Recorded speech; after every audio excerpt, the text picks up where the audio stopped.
हाँ जी स्टूडेंट्स, तो आगे बढ़ते हुए अपने नेक्स्ट चैप्टर के साथ जो है मीटिंग्स।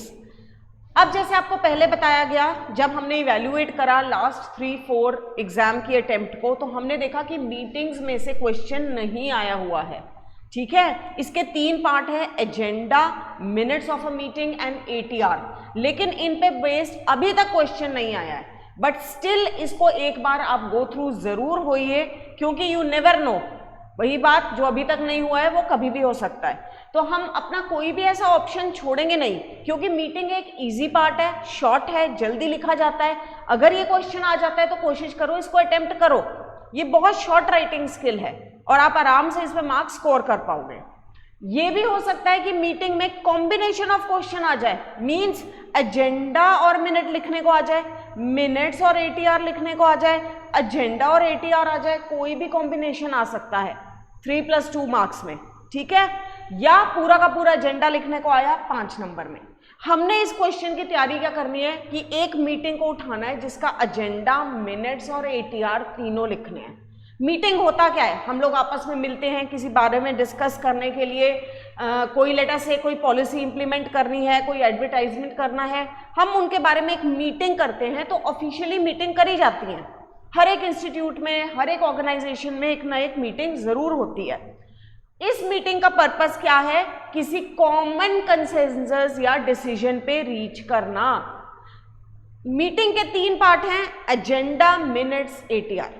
अब इसको पहले समझने की जरूरत है। एजेंडा यानी मीटिंग होने से पहले हम प्लान करते हैं कि मीटिंग में क्या क्या होगा, क्योंकि एक अनप्लान्ड मीटिंग जो है वो डिजास्ट्रस भी हो सकती है। आपने प्लान ही नहीं करा कि मीटिंग में क्या क्या होगा और लोगों को खाली इंफॉर्मेशन दे दी कि मीटिंग पे आ जाइए। जो आएंगे वहां पे डेलीगेट्स, उनका माइंडसेट ही नहीं है किस चीज के बारे में मीटिंग हो रही है, किसने पहले स्पीच देनी है, किस टाइम पे ब्रेक होनी है, किसने वोट ऑफ थैंक्स देना है, किसी को कुछ नहीं पता। तो it will result in utter chaos. इसलिए एजेंडा मीटिंग से पहले फ्रेम किया जाता है। पहली बात ये समझिए, ये क्या है, एक टेंटेटिव प्लान। जरूरी नहीं है कि उसके अकॉर्डिंग ही मीटिंग चलेगी, लेकिन एक टेंटेटिव प्लान है कि हमारे अकॉर्डिंग इतने बजे मीटिंग शुरू होनी चाहिए। पहला स्पीकर ये आके बोलेगा, सेकेंड स्पीकर PPT अपनी शो करेगा, थर्ड एक रिपोर्ट प्रेजेंट करेगा, उसके बाद टी ब्रेक होगी, उसके बाद एक ओपन हाउस होगा जहां पे लोग डिस्कस कर सकते हैं, एंड में वोट ऑफ थैंक्स होगा। तो हमने पहले सोच लेना है कि हमारी मीटिंग कितने घंटे चलेगी। अगेन एक हाइपोथेटिकल सिचुएशन लेके, लेट अस से 2 आवर्स मेरी मीटिंग चलनी है, उसी के अकॉर्डिंग मैंने एजेंडा को फ्रेम करना है। कहता है एजेंडा एक डॉक्यूमेंट है जो आउटलाइन करता है content of the meeting, which is an agenda. It is sent to people along with the notice of the meeting. ये एक्चुअली एजेंडा जो एक रफ ड्राफ्ट बनाया है, हमने ब्लूप्रिंट बनाया है, वो हम जब लोगों को नोटिस भेजते हैं कि कल मीटिंग है, ये सर्कुलर भेजते हैं।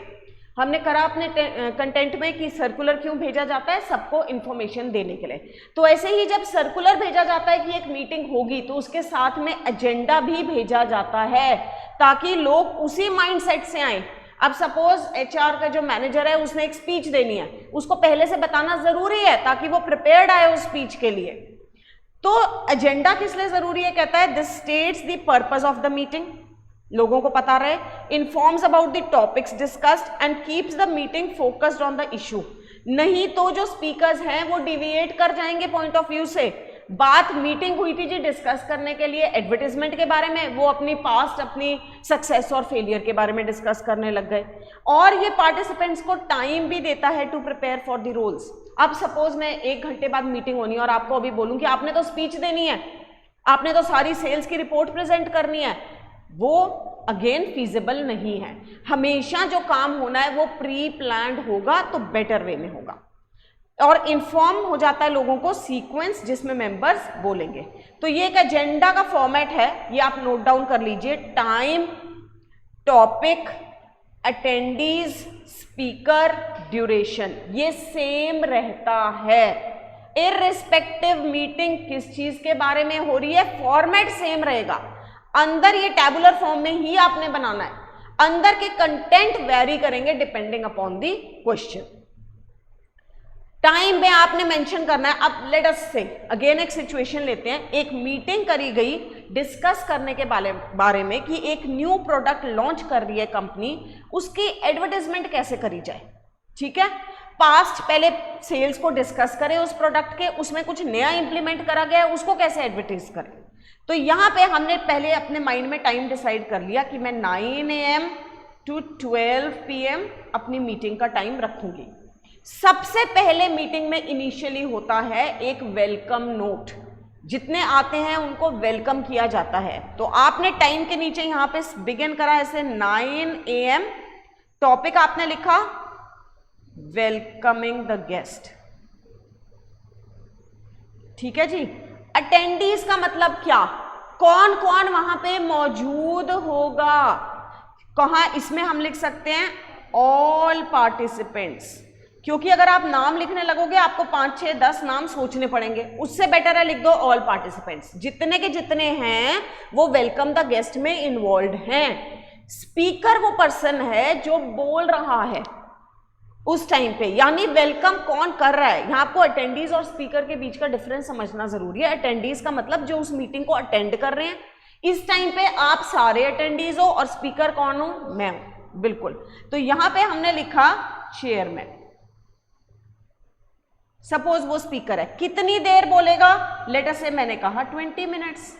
तो अब जो मेरा नेक्स्ट टाइम है वो इसमें ऐड कर दीजिए, वो शुरू होगा 9:20 AM। मैं यहां स्पेस छोड़ रही हूं, आप नहीं छोड़ोगे, एक के बाद एक आता ही है। ठीक है, अब वेलकम द गेस्ट के बाद लेट अस से किसी ने प्रोजेक्ट रिपोर्ट प्रेजेंट करी। यहां 2-3 चीजें आपको खुद सोचनी पड़ेंगी कि एक मीटिंग में क्या क्या हो सकता है। आपको बहुत सारे अपनी बुक में सैंपल्स दिए गए हैं, वहां से 2-3 चीजें पिक कर लो या कॉमन रख लो। किसी टॉपिक पे डिस्कशन हुआ, किसी पे पीपीटी प्रेजेंट हुई, किसी ने प्रोजेक्ट रिपोर्ट प्रेजेंट करी। ठीक है, तो यहां पे हमने लिखा प्रोजेक्ट रिपोर्ट। ये अगेन अटेंडीज में हमने लिखा ऑल पार्टिसिपेंट्स, ये मेंशन कर दीजिए। स्पीकर, स्पीकर यानी प्रोजेक्ट रिपोर्ट किसने वहां पे बोली, पिछले साल की रिपोर्ट किसने दी। यहां पे मैं कोई नाम भी मेंशन कर सकती हूं, मिस्टर सुनील, ब्रैकेट में उसकी डेजिग्नेशन भी ले सकती हूं, finance department, HR of finance department. ठीक है जी, इन्होंने रिपोर्ट दी, लेटर से 40 मिनट्स तक बोले। तो अब 9:20 में 40 और ऐड करो, कितने हो गए, 10 बज गए। अब 10 AM पे हमने यहां पे डाल दी एक छोटी C tea break.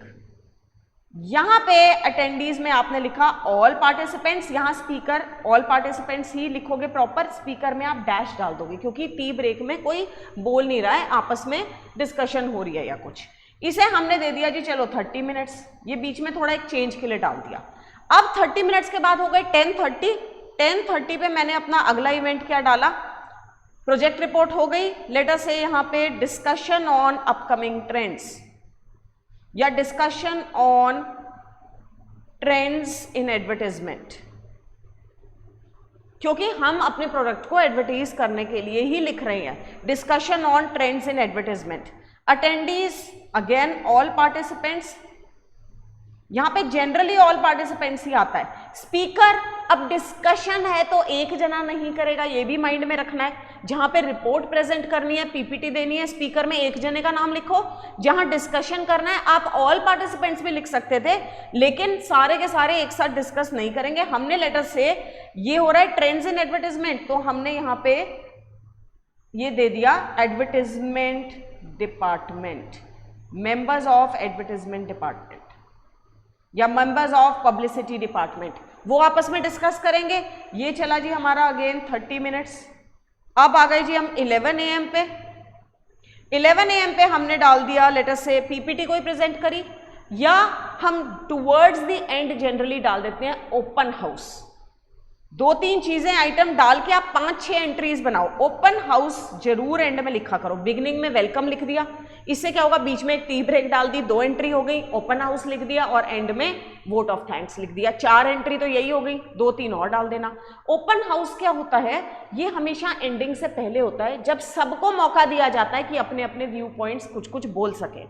Because letter से हमारी सारी मीटिंग हो गई, डिस्कशन हो गया, लेकिन कोई बंदा चुप रह गया क्योंकि सबको स्पीकर्स को मौका तो नहीं मिला। ओपन हाउस में we can discuss and debate on any issue. यहां पे भी हम लिखेंगे ऑल पार्टिसिपेंट्स और यहां स्पीकर में भी आएगा ऑल पार्टिसिपेंट्स।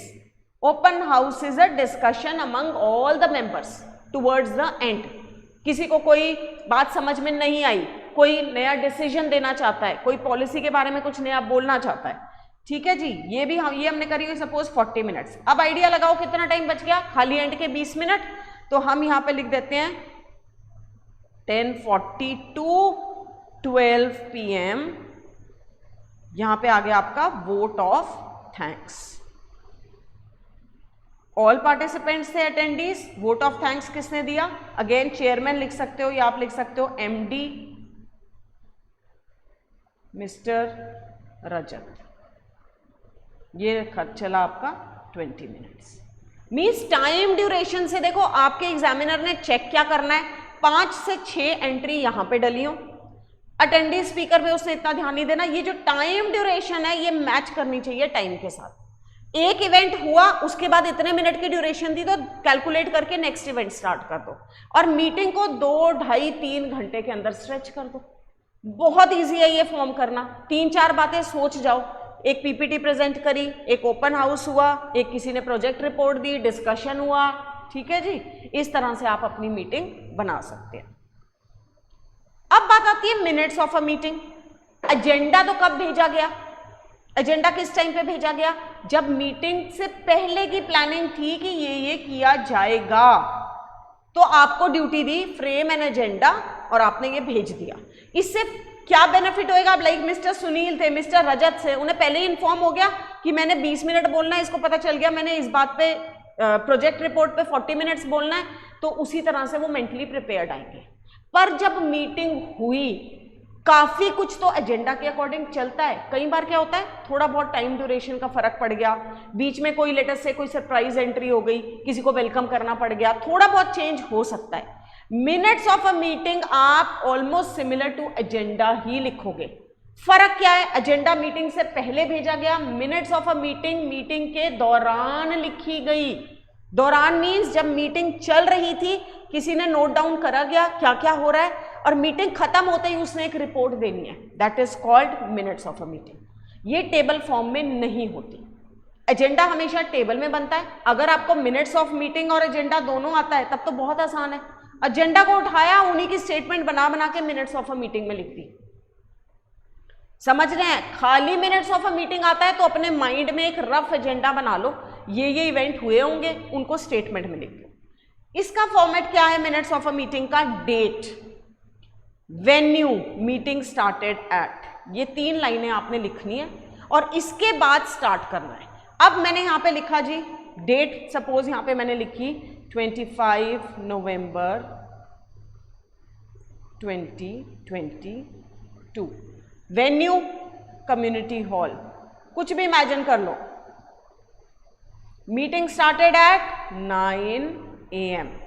अब एक लाइन छोड़ के आप सेंटेंस वाइज लिखी जाओ क्या क्या हुआ, और एंड में ये 3 लाइनें लिख दोगे। Conclusion stated, proposal for more funds put forward, ATR will be submitted by date. ATR होती है एक्शन टेकन रिपोर्ट, इसके बारे में भी हम आएंगे, ठीक है।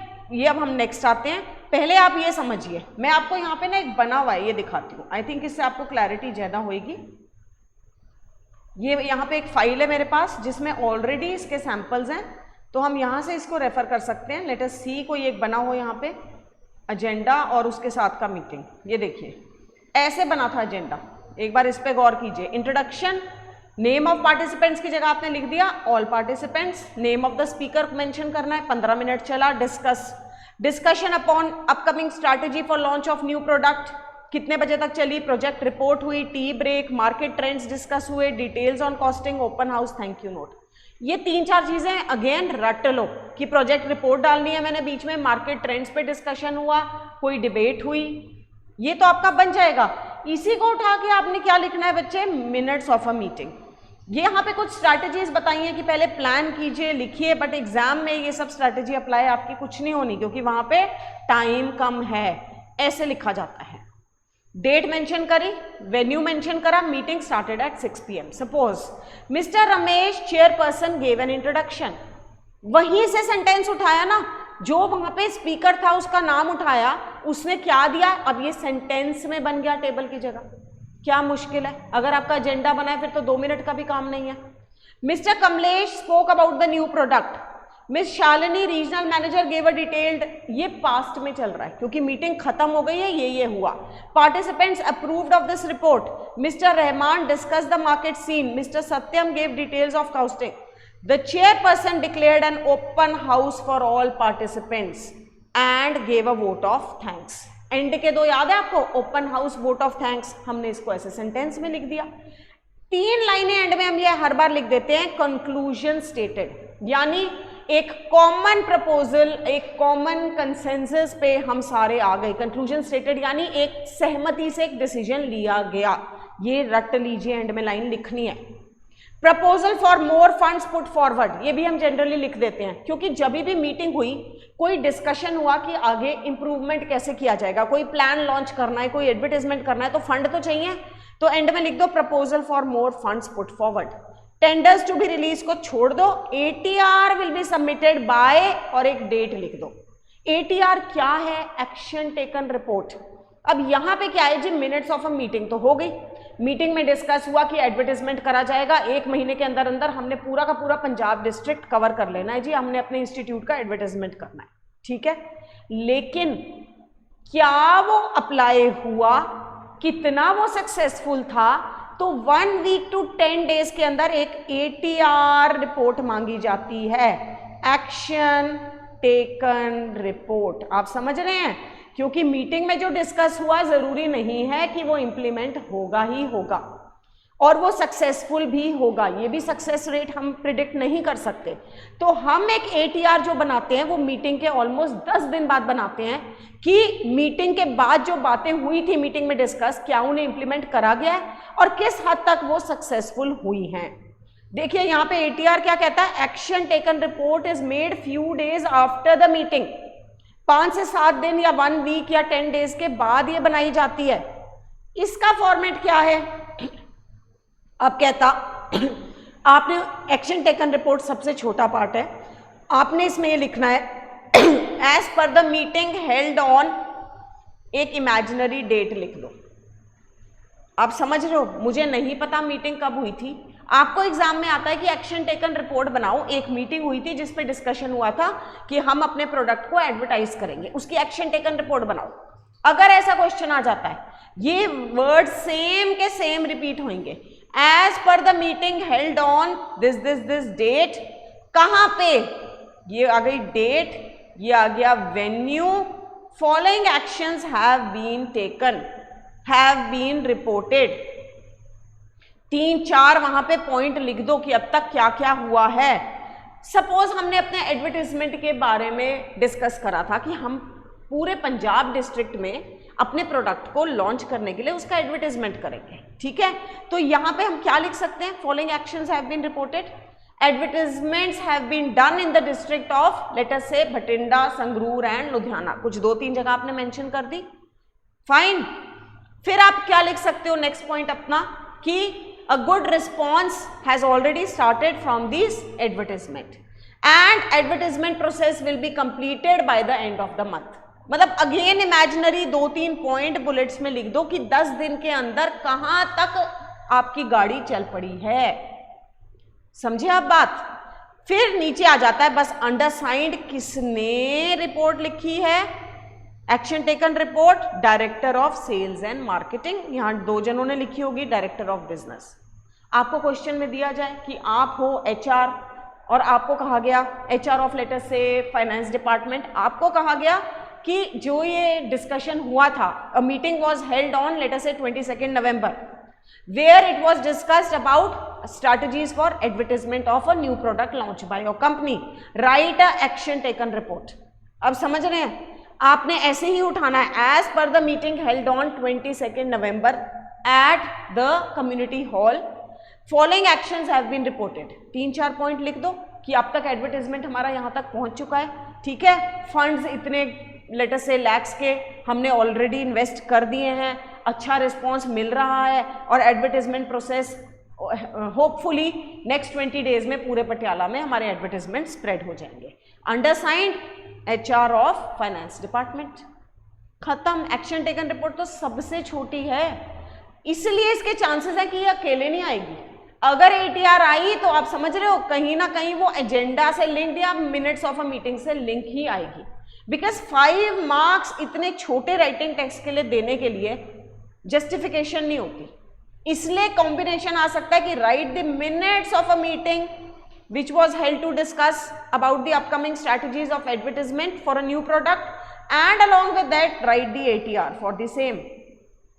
तो 3 और 2 नंबर में डिवाइड हो जाएगा, मिनट्स के 3 नंबर मिल जाएंगे, ATR के 2 नंबर मिल जाएंगे। इस तरह से डिवीजन होती है मार्क्स की। आई होप आपको ये बात बच्चे समझ में आ रही है। अपने अब आप टेक्स्ट पे वापस आते हैं जहां हमने फॉर्मेट लिखे थे। ये देखिए मीटिंग हमने करा डिस्कस और आए हम ATR पे। फॉर्मेट ऑफ एन ATR, ये सेम लाइन चलेगी as per the meeting held on, date mention करोगे, following actions have been reported, steps taken, actions done. आपने यहाँ पे पहला क्या किया गया, सेकंड क्या किया गया, थर्ड क्या किया गया, 3 कम से कम मेंशन करो एक्शन, अंडरसाइन, नेम और डेजिग्नेशन। मीटिंग चैप्टर अपने आप में एक बहुत आसान चैप्टर है क्योंकि इसमें बहुत वाइड कवरेज किसी चीज की नहीं है। 2-3 चीजें हैं जिनको ऑलरेडी माइंड में सेट करके आप एग्जाम में अपनी अटेम्प्ट दे सकते हो अगर ये क्वेश्चन आता है। ठीक है जी, आई होप आपको ये मीटिंग्स वाला चैप्टर क्लियर होगा। अब तक हम अगर देखें यहाँ पे हमने अपने एग्जामिनेशन के सारे टॉपिक्स कवर कर लिए हैं। Let us go through them once. Communication से स्टार्ट करके जो आना है आपका कितने मार्क्स का, कम्युनिकेशन आपका आना है 8 मार्क्स का, आपने अटेम्प्ट करना है 6 नंबर का। Sentence and it's type, that is your grammar and vocabulary with combination 12 से 13 नंबर की आ सकती है। लेट मी टेल यू, पुराने एग्जाम्स में देखा गया है तो ये 13 मार्क्स की आई है, including means the combination of grammar and vocab has been of 13 marks. तो वो 1 नंबर फिर कहाँ कॉम्पेंसेट हुआ, किसी राइटिंग स्किल में 1 नंबर काट के उसे 4 नंबर का कर दिया, वो जनरली क्वेश्चन नंबर 11 में हुआ है। फिर आते हैं G note making, again very essential part, 5 marks की। यहां मैं आपको एक बात और फिर से रिपीट करूं कि नोट मेकिंग और कॉम्प्रीहेंशन आपके कंपल्सरी पार्ट हैं 5-5 नंबर के।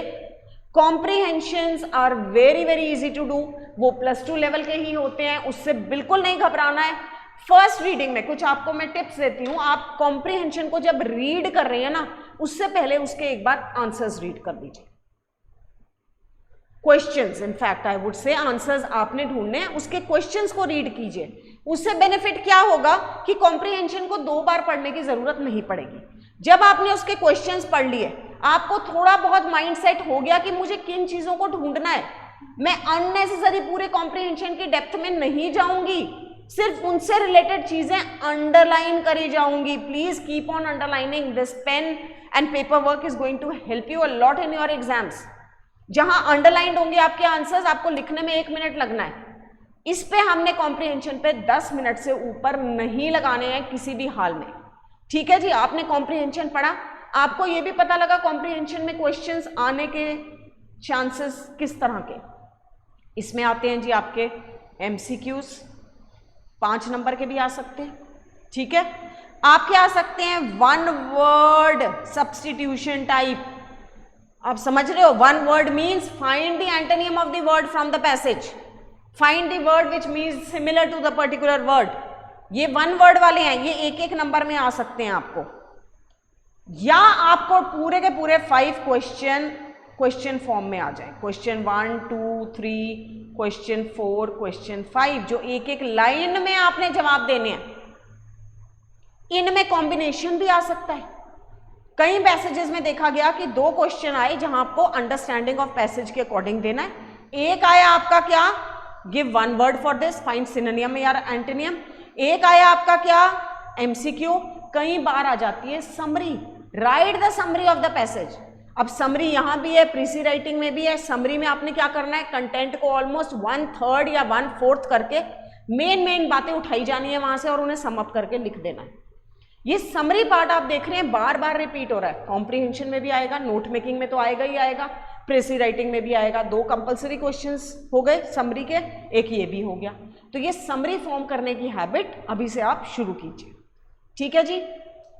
तो कॉम्प्रिहेंशन को 1 रीड कीजिए, साथ में अंडरलाइन करे जाइए आंसर्स। और एक अगेन इंपॉर्टेंट टिप, कई बार हम कॉम्प्रिहेंशन के आंसर पूरा पैराग्राफ लिख देते हैं for 1 mark. Please avoid that. आपको ये समझना जरूरी है कि जो पेपर चेकर है, आपका पेपर जब चेक हो रहा है, सब्जेक्टिव है आपका एग्जाम, तो उसका माइंडसेट क्या है कि बच्चे को एग्जैक्ट लोकेशन आंसर की मिलनी चाहिए। अगर आपने पूरा का पूरा पैराग्राफ उठा दिया और आपकी लाइन उसके बीच में थी, नो डाउट, मैं किस माइंडसेट से चेक करूंगी कि ये बच्चा तो कंफ्यूज है, इसे एग्जैक्ट आंसर ढूंढना ही नहीं आता, इसने तो पूरी की पूरी कहानी लिख दी सेम।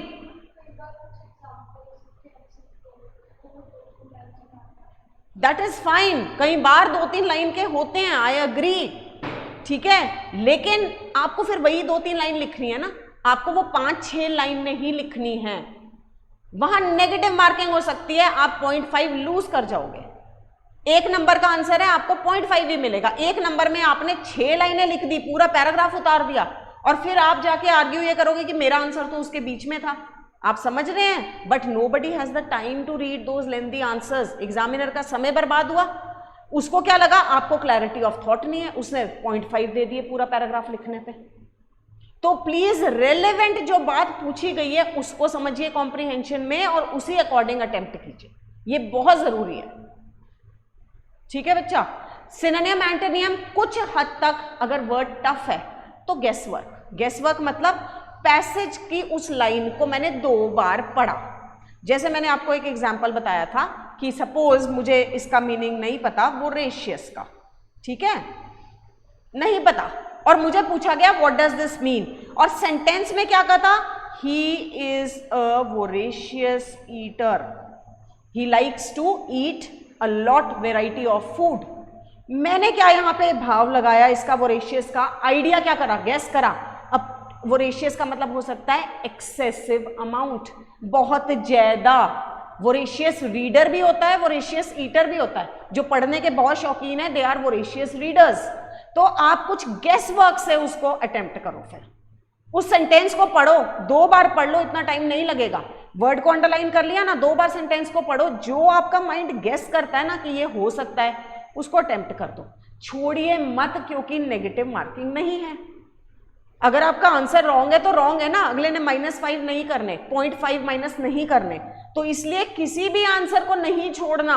आपकी ग्रामर और वो कैब जो है, वो कैब इनफैक्ट मैं कहूंगी, ग्रामर में आपको आंसर लिखने होते हैं, वो कैब भी एमसीक्यू में आती है। Find the synonym of this word दिया होगा, 4 ऑप्शन दिए होंगे, एक आपने अटेम्प्ट करना है। अगर नहीं भी आता भाई तो तुक्के मार लो, छोड़ना क्यों है, कोई आपके 0.5 माइनस थोड़ी हो रहे हैं, चांस तो है कि मिल जाएंगे, सही हो सकता है, ठीक है। तो हिट एंड ट्रायल से उसको करो, लेकिन अटेम्प्ट जरूर करना है। तो आपके एमसीक्यू या ऑब्जेक्टिव पार्ट खाली कहां आ सकता है, कॉम्प्रिहेंशन में या फिर आपकी वोकैब में।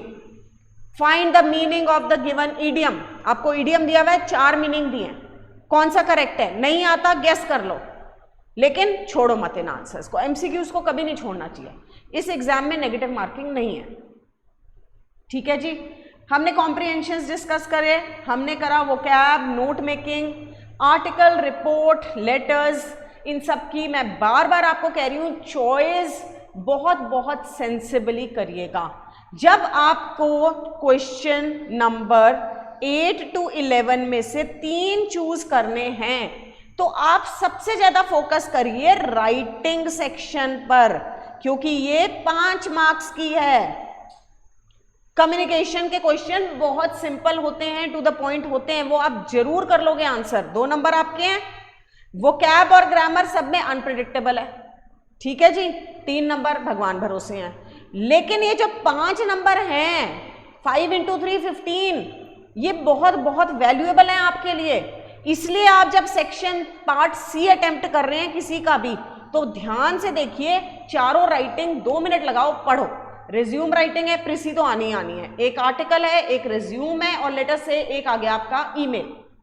वहां पे दिमाग लगाओ कि मैं बेटर किस में लिख सकती हूँ। अगर आर्टिकल कंपेरेटिवली इजी लग रहा है कि लेट अस से it is about something about the benefits and drawbacks of online education, पता है मुझे, ठीक है, फटाफट उठाओ आर्टिकल को, आर्टिकल अटेम्प्ट करो, फिर क्यों ईमेल में जाना और इतना सोचना।